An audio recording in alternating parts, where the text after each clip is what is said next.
আসসালামু আলাইকুম। নতুন আরও একটি মিষ্টি রেসিপি নিয়ে চলে আসলাম। আমি আজকে মুড়ি দিয়ে ভীষণ মজার নরম তুলতুলে ক্ষীরমঞ্জুরি মিষ্টি বানিয়ে দেখাবো। এই মিষ্টি দেখে এবং খেয়ে কে বুঝতেই পারবে না যে মুড়ির মিষ্টি খাচ্ছি। খুবই টেস্টি হবে আর বানানোর প্রসেস একদমই ইজি। আশা করছি আমার আজকের এই রেসিপি আপনাদের কাছে ভালো লাগবে। ভালো লাগলে লাইক কমেন্টও বেশি বেশি শেয়ার করে দিবেন। তাহলে চলুন দেখে নিই।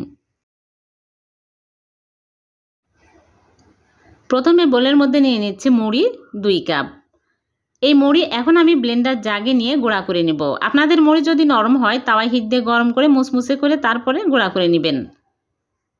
এখন ব্লেন্ডার জাগে নিয়ে নিচ্ছি, একদম মিহি করে গুঁড়া করে নেব। আপনারা চাইলে পাটায়ও গুঁড়া করে নিতে পারবেন। এই রকম করে গুঁড়া করে নিয়েছি। এখন আমি এক সাইডে রেখে দিচ্ছি। আর এদিকে চুলায় একটা প্যান বসিয়ে দিয়েছি, দিয়ে দিচ্ছি ঘি 1 টেবিল চামচ। ঘি মেল্ট হয়ে গেলে দিয়ে দিচ্ছি সুজি 1/4 কাপ। এখন আমি হালকা আঁচে নেড়েচেড়ে 3-4 মিনিট ভেজে নেব। তারপরে দিয়ে দিচ্ছি মুড়ির গুঁড়া।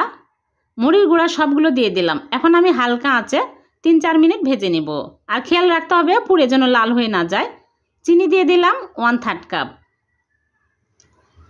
তারপরে দিয়ে দিচ্ছি লিকুইড দুধ 2 কাপ। আমি আগে জাল দিয়ে ঠান্ডা করে নিয়েছি। 2 কাপ লিকুইড দুধ দিয়ে দিলাম। দিয়ে অনবরত নেড়েচেড়ে নিব যেন লাঞ্চ না থাকে। নেড়েচেড়ে ঘন টাইট করে নিতে হবে। আর চুলার আঁচ এই সময় একদম লো আঁচে রাখতে হবে।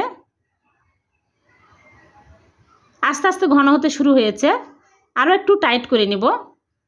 আরও টেস্টি করার জন্য এর মধ্যে দিয়ে দিচ্ছি গুঁড়া দুধ 2 চামচ। গুঁড়া দুধ দিলে আরও টেস্টি হবে, খেতেও ভালো লাগবে। এখন নেড়েচেড়ে ভালো করে মিক্স করে নিব। যখন দেখবেন যে এরকম প্যানের গা ছেড়ে আসছে আর শক্ত টাইট হয়ে আসছে তখনই চুলা থেকে নামিয়ে নিতে হবে। চুলা থেকে নামিয়ে প্লেটে ঢেলে ঠান্ডা করে নিব। ঠান্ডা হয়ে গেলে ভালো করে মথে নিতে হবে। একদম স্মুথ করে মথে নিতে হবে যেন লাঞ্চ না থাকে। তারপরে হাত ধুয়ে এরকম করে অল্প অল্প করে নিয়ে আমি গোল করে মিষ্টির শেপ দিয়ে নিচ্ছি। ক্ষীরমঞ্জুরি মিষ্টি ছোট ছোটই হয়, এরকম ছোট ছোট করে বানিয়ে নিচ্ছি। হয়ে গেল একটা। এইরকম করে সবগুলো মিষ্টি আমি বানিয়ে নিব। মিষ্টির গায়ে যেন ক্র্যাক না থাকে, একদম স্মুথ করে মিষ্টিগুলো বানিয়ে নিতে হবে।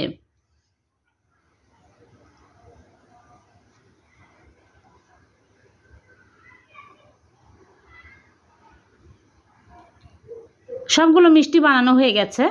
এখন এক সাইডে রেখে দিচ্ছি। আর এদিকে চিনি শিরা তৈরি করব, এর জন্য চুলায় একটা প্যান বসিয়ে দিয়েছি। দিয়ে দিচ্ছি চিনি 1 কাপ আর পানি দিয়ে দিচ্ছি 1.5 কাপ আর দিয়ে দিচ্ছি 3টে এলাচ। এখন আমি নেড়েচেড়ে জাল করে বলক তুলে নেব। একটা বলক চলে আসলে মিষ্টিগুলো দিয়ে দিতে হবে। মিষ্টিগুলো দিয়ে আমি একটা বলক তুলে নেব। মিষ্টিগুলো বেশি জাল করা যাবে না। ঢেকে হাই হিটে একটা বলক তুলে নিলেই মিষ্টিগুলো হয়ে যাবে। হয়ে গেছে। এখন আমি চুলা থেকে নামিয়ে ঢেকে রেখে দিব 1 ঘন্টা। 1 ঘন্টা পর আমি আপনাদেরকে দেখাচ্ছি। দেখুন মিষ্টিগুলো ফুলে কত বড় বড় হয়ে গেছে আর দেখতে অনেক ইয়ামি হয়েছে। এখন মিষ্টিগুলো আমি সার্ভ করে নিচ্ছি। দেখুন মিষ্টিগুলো কতটা নরম তুলতুলে হয়েছে। আরও টেস্টি করার জন্য আমি ইনস্ট্যান্ট মাওয়াতে কোট করে নিচ্ছি। এই মাওয়া আমি বাড়িতেই তৈরি করে নিয়েছি। মাওয়াতে কোট করে নিলে মিষ্টিগুলো আরও বেশি টেস্টি হয় আর দোকানের মতো লুক আসে। এই রকম করে সবগুলো মিষ্টি আমি মাওয়াতে কোট করে নিচ্ছি।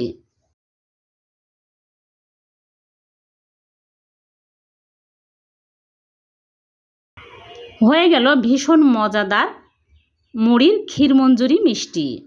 একটা মিষ্টি আমি দেখাচ্ছি কতটা মজার হয়েছে।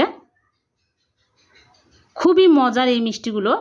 আপনারা বাড়িতে একবার হলো এই মিষ্টি ট্রাই করে দেখবেন, অনেক টেস্টি হয়। আর ভালো লাগলে লাইক কমেন্টও বেশি বেশি শেয়ার করে দিবেন। চ্যানেলটিকে সাবস্ক্রাইব করে চ্যানেলের সাথেই থাকবেন। আর পেজ থেকে দেখে থাকলে পেজটিকে ফলো দিয়ে রাখবেন।